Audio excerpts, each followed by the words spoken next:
검찰이 오늘 작년 4월 그 국회 패스트트랙 충돌 관련해서 여야 의원과 보좌진 당직자 등등을 기소했죠. 자, 여야의 입장 듣는데요. 먼저 더불어민주당 박주민 최고위원 연결합니다. 안녕하세요. 네, 안녕하십니까. 먼저 총평해 보시죠. 오늘 검찰의 이 기소 전체에 대해서. 우선 그 패스트트랙 지정이라는 합법적 절차에 따른 그 국회 입법 과정을 원천적으로 막았던 게 자유한국당 아니겠습니까? 예. 그럼에도 불구하고 그런 것들을 좀 해결하고 국회가 해야 될 일을 하기 위해서 노력했던 민주당을 기소했다는 것 자체가 좀 기계적으로 균형을 맞추려고 했던 것 아니냐 이런 생각을 가지고 있습니다. 기계적 균형이다 이런 말이군요. 네. 하지만 지금 검찰이 적용한 죄명들을 봐도 국회법 등등의 위반은 전부 자유한국당 쪽이고 더불어민주당 쪽은 그냥 한마디로 공동 폭행이에요. 너무 물리력을 썼다 이거 아니에요? 그 부분이 그러니까 더 이해가 안 가는 거죠. 그러니까 의사를 진행하기 위해서는 회의장에 진입을 한다든지요. 예. 또는 안건을 접수한다든지 하는 행위들을 해야 되는 겁니다. 예. 적법한 직무상 행위가 되는 거죠. 그것을 막았기 때문에 그걸 하기 위해서 한 행위를 예. 마치 일반적인 범법 행위처럼 의율한 것 자체가 예. 저희들이 봤을 때는 기계적인 균형을 맞추려다 보니까 약간 무리한 것 아니냐 이렇게 예. 보고 있습니다. 예. 지금 이제 정식 기소된 더불어민주당 의원은 4명, 그다음 이제 보좌진 당직자 4명, 그다음에 약식 명령 청구, 약식 기소된 게 박주민 의원하고 또 한 당직자 이렇게 돼 있더라고요. 네, 맞습니다. 예. 박주민 의원은 이 폭행을 안 하셨어요, 그럼? 저는 지금 정확한 기억이 없어서요. 경찰 조사 받았을 때도 특별히 문제되는 건 없었거든요. 그래서 일단은 기록을 좀 복사해서 가지고 와서 검토를 하고 좀 구체적인 입장을 내야 될 것 같습니다. CCTV 화면 같은 거 못 보셨어요? 제가 이제 경찰 조사 받을 때 봤던 거는 사진 한 장 정도였는데. 사진? 예. 특별히 문제되거나 이런 건 없었거든요. 그래서. 예. 그리고 고발장에 있던 내용하고 지금 기자들에게 배포한 보도자료하고 내용이 달라서 이거를 그러면은 뭔가 새롭게 인지한 건가, 고발 내용이 없는 걸. 하여튼 어차피 기록은 좀 복사해서 봐야 될 것 같아서요. 보고 나서 좀 자세한 말씀을 드려야 될 것 같습니다. 그 정식 기소된 이종걸, 박범계, 표창원, 김병욱 이 네 분은 공동 폭행, 정말 폭행을 한 건가요? 안 한 건가요? 그 부분도 저로서는 알 수가 없는데요. 아마 회의장 진입을 하는 과정에서 당연히 자유한국당이 막았겠지 않겠습니까? 그런데 예. 그래도 좀 들어가서 회의를 해야 되니까 들어가게 하기 위해서 밀고 밀리는 몸싸움 과정을 다 폭행으로 의율한 거 아닐까 이렇게 좀 생각하고 있습니다. 예. 네. 그 자유한국당 쪽은 정식 기소가 의원 14명에 당직자 2, 약식 기소도 의원 10명에 당직자 1. 그 의원으로 치면 기소와 약식 기소 합해서 25명이거든요. 네. 더불어민주당보다 5배나 많은 숫자입니다. 우선 이건 어떻게 보세요?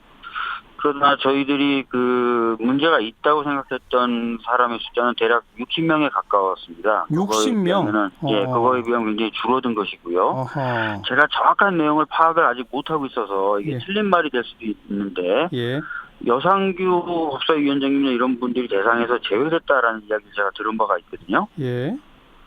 만약에 진짜 그게 사실이라면 조금 그것도 의문입니다. 왜냐하면 최이배 의원실에서의 최이배 의원이 나가지 못하게 하는 그 장면에 항상 영상을 보면은 보이는 분이었기 때문에 제가 구체적인 내용을 지금 아까 말씀드렸던 대로 지금 확인하고 말씀드린 건 아니라는 전제를 달고 말씀을 드린 겁니다. 예. 그러면 그 전에 민주당이 보기에 문제가 되는 거 한 60명이라고 말할 때 근거는 뭡니까? 기본적으로 의안가에서 의안 접수를 막았던 분들, 그 다음에 최이배 의원실에 들어가셔서 최이배 의원이 나오는 걸 막았던 그분들, 그리고 각종 회의장 앞에서 극렬하게 막으셨던 분들, 이런 분들, 그 다음에 지도부 이렇게 하면 대략 한 60명이 되는 거거든요. 의원과 앞에 자리에 앉거나 누워 있던 분, 최이배 의원실 거기 의안가 안에도 계셨죠. 안에도 예. 또 회의장 입구에 바닥에 누워 있던 분, 이런 분들을 얼굴 다 보니까 60명 되더라 이거군요. 네, 더 많지만 그 중에서 핵심적인 역할을 하셨던 분들로 저희들이 증거와 함께 고발한 게 대략 60명 정도 가까운. 오늘 기소되고 약식 기소된 25명이 여기저기서 다 제일 그 핵심적인 데 있었던 거 아니에요? 모르겠습니다. 뭐. 네. 그나저나 기소와 약식 기소의 차이가 뭐죠? 약식 기소는 이제 재판이 진행된다 하더라도 벌금 이하의 낮은 형을 받을 것으로 예상되는 경우에 예. 그럴 경우에는 그냥 약식 기소라는 절차를 예. 밟는데요. 예.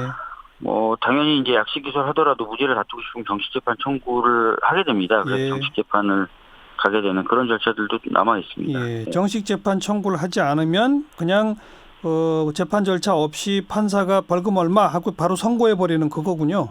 네네네 맞습니다. 예. 그 정식 재판 청구하실 건가요? 우리 박주민 의원이 지금 약식 기소되어 지금 계신데. 저는 그런 생각인데 아까도 말씀드렸던 대로 제 기억에는 지금 뭐 뭐가 문제였는지조차도 지금 기억이 안 남아 있는 상태였고 또 경찰에 수사받을 때도 이게 문제가 돼 보임자라든지 뭐 이런 게 제 기억에는 없었던 것 같아서 기록을 좀 보고 전체적으로 판단을 해야 될 것 같습니다. 예. 네.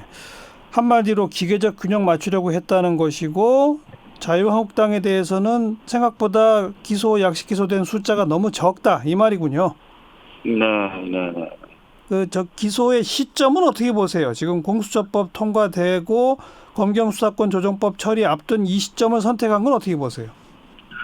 글쎄요, 사실 이제 그것도 참 공교롭죠. 아시다시피 뭐 작년에 뭐 그 국감 때나 이럴 때 보면 뭐 곧 결론이 나온다라고 얘기했었고요. 또 여러 가지 경로로 들어보면은 뭐 10월 말이다, 11월 중순이다, 11월 말이다, 뭐 12월 초다 계속 얘기가 나오다가 지금 갑자기 이제 공수처법 통과되고 새로운 법무부 장관 임명되니까 바로 이제 그 다음에 기소를 한 거여서 이게 지금 뭐 자연스러운 과정인지 아니면은 여러 가지를 고려하면서 시간을 좀 끌다가 된 건지 계속해서 검찰은 곧 결론을 내리겠다라는 얘기를 계속 하면서도 시간은 계속 늦어져 왔던 거거든요. 그렇죠. 그러면 이 부분에 대한 이제 설명이 좀 필요한 거고요. 두 번째는 만약에 이게 그래서 제대로 해명이 안 되는 이유 때문에 수사가 지연돼 왔다면 뭔가 그 지연할 만한 다른 이유가 있었다는 거지 않습니까? 합리적인 이유가 아닌 다른 이유? 어떤 이유요? 그러니까 뭐 패스트트랙 지정된 법안의 처리 결과라든지 뭐 장관 추후 임명이라든지 이런 것들을 봤을 수 있다라는 거죠. 저희들이 뭐 그렇게 단정하는 건 아니고요. 그러니까 지연된 과정을 합리적으로 해명하지 못한다면 당연히 다른 이유가 있었을 것이고 그 다른 이유로 생각해 볼 만한 것들은 아마 그 정도가 아닐까라고 추측해서 말씀드리는 겁니다. 근데 사실 수사는 이미 한 달 전부터 진행이 안 된 거 아니에요? 아무것도? 그러게 말입니다. 왜냐하면 자유한국당 의원들은 뭐 거의 출석을 안 한 상태였고 더 이상 출석 안 하겠다고 선언을 한 지가 꽤 됐거든요. 그러니까요. 그렇기 때문에 뭔가를 가지고 수사를 진행했다. 참 그렇게 보기가 참 어려운 부분이 있는데요. 수사상 필요 때문에 수사를 계속 하느라 기소 시점이 늦어졌다. 이거 말고는 무슨 이유가 있을까요? 뭐 제가 그걸 다 넘겨짚어서 여튼 뭐 저희들도 몇 가지 뭐 의심 가는 지점은 있습니다. 어떤 의심이요, 그러니까? 아까 말씀드린 것처럼 혹시나 정치적 고려가 있었던 건 아닌가라는 의심을 가지고 있다는 거죠. 그러나 이걸 뭐 단정적으로 말씀드리기에는 뭐 아직 공소장이라든지 이런 걸 다 본 상태도 아니고 하기 때문에 말씀드리기는 어렵다는 거죠. 알겠습니다. 검경 수사권 조정안 이제 곧 처리해야 되잖아요. 네. 혹시 오늘 이 기소가 뭐 무슨 영향을 미칠까요? 그렇지는 않을 것 같습니다. 뭐 지금 뭐 4+2일에서 뭐 다른 의원들이 뭐 기소 대상이 됐다거나 이런 것도 아니고요. 그렇기 때문에 뭐 영향은 안 받을 것 같습니다. 자유한국당이 검경 수사권 조정 법률안에도 다 패스트트랙 할까요? 안 할까요? 필리버스터요? 필리버스터. 자유한국당에서 이제 최근에는 주로 두 가지 법을 맡겠다고 주장을 해왔었어요. 선거법하고 공수처법. 그러니까 검경 수사권 조정에 대해서는 최근에는 그렇게 강력한 어떤 의지를 보여주시거나 그러진 않으셨거든요. 제 생각에는 검경 수사권 조정은 훨씬 더 쉽게 통과되지 않을까 싶습니다. 네. 또 다른 패스트트랙 법안이 유치원 3법이잖아요. 네네네. 이거 되는 거죠? 저희들은 뭐 된다고 보고 있고 또 돼야 된다고 보고 있습니다. 박용진 의원은 이거 혹시 이러다가 안 될지 모른다고 막 큰 걱정을 하던데요, 지난 연말에. 그렇지만 뭐 저희들이 다른 이유 때문에 지금 처리가 늦어지고 있는 게 아니지 않습니까? 아시다시피 패스트트랙에 지정했었고 좀 더 4+1 공조가 좀 더 필요했던 법안들부터 먼저 처리하느라 그런 거니까요. 예. 알겠습니다. 여기까지 고맙습니다. 네, 감사합니다. 더불어민주당 박주민 최고위원이었고요. 이어서 자유한국당 정미경 최고위원. 안녕하세요. 네, 안녕하세요. 네, 우선 총평해 보세요. 오늘 검찰의 기소 전반에 대해서. 불법 원래 이제 이 사건 패스트트랙 관련돼 갖고 이 사건의 시작이 그 문희상 국회의장 불법 사보임 사건이었거든요. 근데 이제 그거에 대한 정당행위, 사유상규에 위반되지 않는 행위로 막을 수밖에 없는 상황이 됐는데 그런 걸 아예 받아들이지 않은 거죠, 검찰이. 예. 그 불법 사보임 부분에 대해서 아마 불법이 아니라고 자체적으로 판단한 것 같아요. 예. 예. 제 총평은 그렇습니다. 그 다음에 이게 지금 숫자적으로 봐도 그 자유한국당이 그 민주당에 비해서 거의 2배거든요, 지금. 예. 국회의원으로만 보면 5배예요. 5배. 기소와 5배. 예, 국회의원으로만 보면 예, 그렇게 예, 되죠. 예. 37명에서 지금 10명이 민주당 쪽이고 27명이 지금 자유한국당 쪽이니까요. 당직자까지 합하면 그렇게 되고요. 예, 당직자까지 합치면. 예. 그러니까 그런 상황이니까 이거를 과연 그 자유한국당 쪽에서 받아들일 수 있을까요? 예, 그리고 예. 늘 지금 국민을 분열시키고 있는데 문재인 정권이 예. 결국은 이 민주당도 앞장서서 고소고발, 국회 일을 아무튼 가져갔잖아요. 고소고발로, 검찰로. 예. 결국은 이건 또 분열, 또 국민 분열을 낳는 거죠. 예.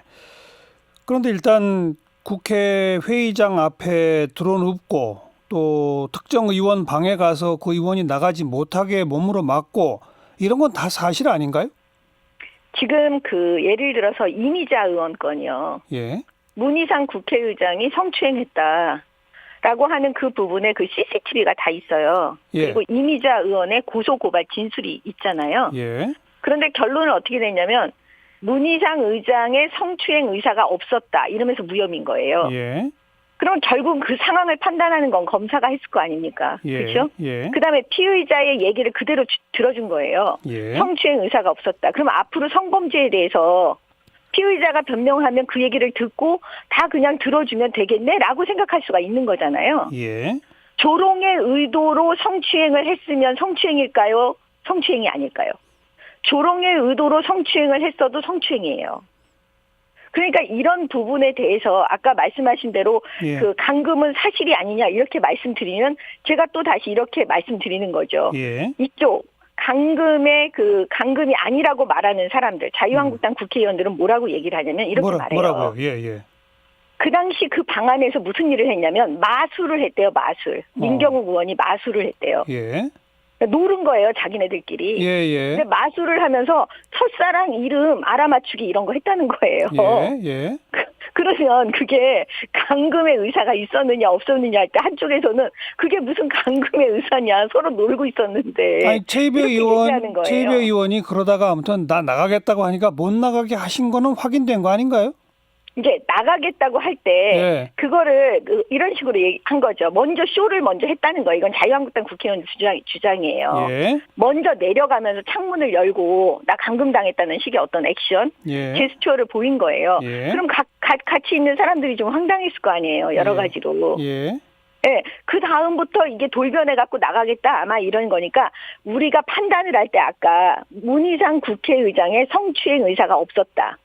것 똑같이 여기서 의사가 있었느냐 없었느냐를 판단할 때 그러니까 감금의 의사가 없었다. 감금의 의사가 없었다. 나가려면 충분히 나갈 수 있었는데 뭐 그거 안 나간 거다. 그냥 말로만 목소리만 높인 거다. 예. 라고 자유한국당이 국회의원 주장하면 그러면 그 의사대로 감금의 의사가 없었다. 이렇게 판단해야 되지 않겠느냐. 네. 라고 자유한국당 국회의원들이 얘기하고 있는 거죠. 어쨌든 그렇고 그럼 저 회의장 들어가는 입구에 들어 누워 계셨던 거는요? 그건 아까 제가 말씀드렸잖아요. 이거는 정말 심도 깊게 생각해야 되는 부분인데요. 저도 18대, 19대 국회에 있어 봤기 때문에. 예. 그리고 선진화법이 왜 만들어졌는지도 저도 너무나 예. 잘 알고 있습니다. 그렇죠. 근데 보세요. 만약에 문희상 국회의장이 어떤 불법적인 행위를 했어요. 국회의장이. 굉장히 중요한 자리죠. 근데 그 불법에 대해서 막을 수 있는 방법이 정말 못 가게 들어눕는 거 말고 다른 방법이 없었다면. 예. 그게 과연 죄가 될까요? 라고 물어볼 수밖에 없는 거잖아요. 예. 그러니까 제가 그래서 늘 말씀드리지만 과연 정당방위, 정당행위, 사회상규에 위반되지 않은 행위가 어디까지일까?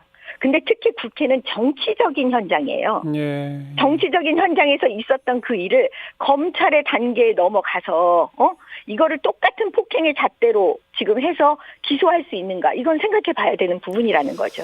글쎄요. 그 글쎄요. 전두환 정권이 군사 쿠데타 한 거는 불법이죠.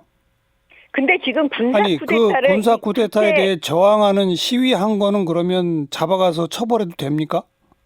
아니 제가 말씀드린 대로 그렇게 여기서 담론을 시작하면 끝이 없는 거고요. 예. 아까 민주당의 박주민 최고위원의 얘기를 제가 들으면서 제 안에서 질문이 든 것 중에 하나가 뭐냐면 지금 민주당 의원들이 기소되신 분들은요.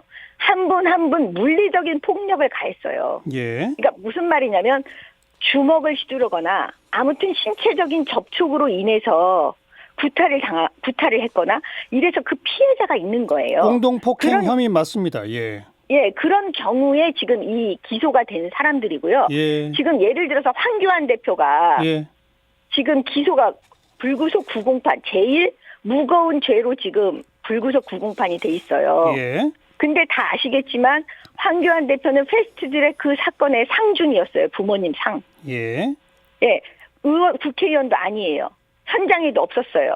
그러면 결국 검찰에서 어떤 논리로 했냐면 공모 공동 정범으로 걸었을 가능성이 되게 높거든요. 그렇죠. 그렇죠. 예, 그러면 공모 공동 정범이라는 건 이거는 법조에 있었던 사람들은 다 알아요. 예. 굉장히 어려운 사실은 범죄거든요. 공모해서 공동 정범이 된다는 거. 예, 그럼 예. 예를 들면 문재인 대통령이요. 지금 청와대 안에서 일어나는 모든 측근들의 범죄에 대해서 공모 공동 정범으로 다 기소해야 되는 거예요. 문재인 대통령에 대해서도. 알겠어요. 황교안 대표에 대해서는 그러니까 정말 구체적으로 공모 공동정범 되는지 안 되는지 따져볼 게 많다. 그 말씀까지 네, 듣고 네. 나경원 그러니까 원내대표, 이런 말들이 많은 거예요. 나경원 원내대표는 특수공무집행방해, 그다음에 공동감금, 공동퇴거 불응, 국회법 위반, 국회회의장 소동 이런 것들이 적용됐는데 그런 행동을 다 하지 않았나요? 지금 제가 아까 말씀드렸잖아요. 나경원 원내대표는 그때 당시 원내 사령탑이기 때문에 원내 전략을 구사했기 때문에 나경원 원내대표에서는 가장 세게 아마 검찰에서 기소했을 가능성이 되게 높아요. 예. 그런데 아까 말씀드렸지만 그때 당시에 문희상 국회의장의 지금 이 불법 사보임이요. 예, 이거 예. 굉장히 중요한 부분입니다. 아니 국민들께서 그래서 네. 제가 여쭤본 거예요. 그러니까 쿠데타에 저항하는 시위한 건 처벌해도 되는 거고 이게 불법을 했다고 그래서 드러눕거나 몸으로 회의장을 막은 거는 처벌하면 안 되는 예를 들어서 겁니까? 쿠데타에 대해서 예. 그 본인 스스로가 아까 지금 예를 들어서 국회 안에서 일어나는 거 국회의원들이 예. 지금 불법적인 현장에서 서로 몸싸움을 하고 있는 거잖아요. 예. 그래서 제가 똑같은 담론으로 여기서 그 담론을 가져오는 거는 굉장히 온통 시간을 많이 들여서 아하. 이 얘기를 말씀을 드려야 알겠습니다. 하는 거라는 얘기예요. 저 시점은 어떻게 보세요? 그 공수처법 통과되고 새 장관이 임명되고 검경수사권 조정법 통과를 앞둔 요 시점에 이 기소 사실을 발표한 건 어떻게 보세요? 지금 그 검찰로서는 시기를 아마 조절했을 거예요. 어떤 맥락으로 왜냐하면 조절했을까요? 아니 왜냐하면요. 예. 지금 자유한국당 국회의원들이 다 조사를 안 받았잖아요. 우선 뭐 안 나갔다고 치고, 안 예. 받았잖아요. 예. 그러면 결국 검찰에서 기소할 수 있는 거는 그 고소인의 진술, 그러니까 민주당 국회의원들의 진술과 CCTV, 예. 그다음에 현장 사진을 누가 제공했으면 아마 그런 거 물적인 증거를 보고 판단했을 거예요. 그렇죠, 그렇죠. 예, 그게 없었으면 기소가 안 돼요. 그렇죠. 그렇잖아요. 예, 예. 솔직히 왜냐하면 피의자 진술들을 하나도 안 받았으니까. 예. 그러면 그거를 분리해야 될 거 아니에요. 누구는 가담 정도, 예. 예. 무거운 사람, 그 다음에 중간 정도 되는 사람, 예. 그 다음에 기소유예 해줄 사람, 예. 또 민주당 안에서도 무혐의 할 사람, 또 기소유예 할 사람, 예를 들면 다 이게 분리돼야 되잖아요. 예. 아마 그 분리되는 작업이 일정한 기준이 아니면 또 공격을 받으니까 검찰로서는 예. 제가 볼 때는 그 기준 정하는데 시간이 좀 많이 필요로 했을 거예요. 알겠습니다. 예. 그 이제 검경수사권 조정 법안 곧 올라오지 않겠어요? 네. 거기에는 필리버스터 신청합니까? 안 합니까? 필리버스터 신청을 하든 안 하든 무슨 의미가 있겠습니까? 필리버스터 해도 어차피 통과시킬 건데. 그러니까요. 4+1이. 예. 민주당 4+1이 어차피 할 건데 뭐 그들 마음대로 하는 거기 때문에요. 필리버스터를 하든 안 하든 지금 그건 아무 의미가 없는 근데 거예요. 선거법하고 공수처법은 필리버스터를 하셨잖아요. 필리버스터를 그걸 해서 막을 수 있었습니까? 네, 그러니까요. 막을 수 없었잖아요. 그럼 이번에는 그러니까 그거는 의미가 없다는 거죠. 그러니까 안 하시겠다? 아니 하든 안 하든 그건 하나도 중요하지 않다는 거예요. 아직 제 결정은 얘기는. 안 됐습니까? 할지 안 할지? 예, 결정 아직 안 됐습니다. 예. 그럼 지켜볼게요. 고맙습니다. 네. 자유한국당 정미경 최고위원까지 여야의 입장 들어봤습니다.